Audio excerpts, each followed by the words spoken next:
कि अगर संभल के बारे में हम जब बात करते हैं महोदय, एक लंबा सिलसिला है इस संभल का। और अगर मैं संभल की जब चर्चा करता हूं तो संभल में कैसे माहौल खराब किया गया वहां पे। ये संभल में दंगों का जो इतिहास है 1947 से ही प्रारंभ होता है। 1947 में एक मौत होती है, 1948 में 6 लोग मारे जाते हैं, 1958 में भी दंगा होता है, 1962 में भी दंगा होता है, 1976 में भी 5 लोगों की मौत वहां पर हुई थी, और 1978 में 184 हिंदुओं को सामूहिक रूप से जला दिया गया था। 184 हिंदुओं को हत्या हुई थी, हिंदुओं की हत्या हुई थी और जलाया भी गया था, और 184 हिंदू मारे गए थे वहां। 184। मैं वही तो कह रहा हूं ना, आप उस सच को स्वीकार नहीं करेंगे, आप उस सच्चाई को स्वीकार नहीं करेंगे। और लगातार कई महीनों तक वहां कर्फ्यू था। 1980 में फिर दंगा हुआ था, एक मृत्यु हुई। 1982 में फिर दंगा हुआ, एक मृत्यु हुई। 1986 में 4 लोग मारे गए, और 1990 फिर 1992 में 5 मौतें हुई, 1996 में 2 मौतें हुई। ये लगातार ये सिलसिला चलता रहा 1947 से लेकर के अब तक।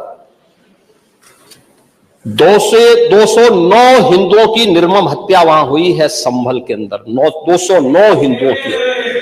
और एक भी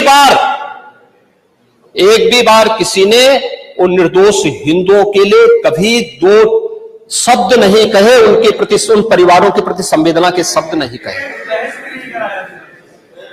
महोदय, जो आज घड़ियाली आंसू बहा रहे हैं, ये लोग कभी भी उन निर्दोष हिंदुओं के बारे में कभी 2 शब्द नहीं कहे। वहां पर 1978 में जो दंगा हुआ था महोदय, किस प्रकार की स्थिति थी। एक वैश्य जिसने सबको उधार दे रखा था पैसा,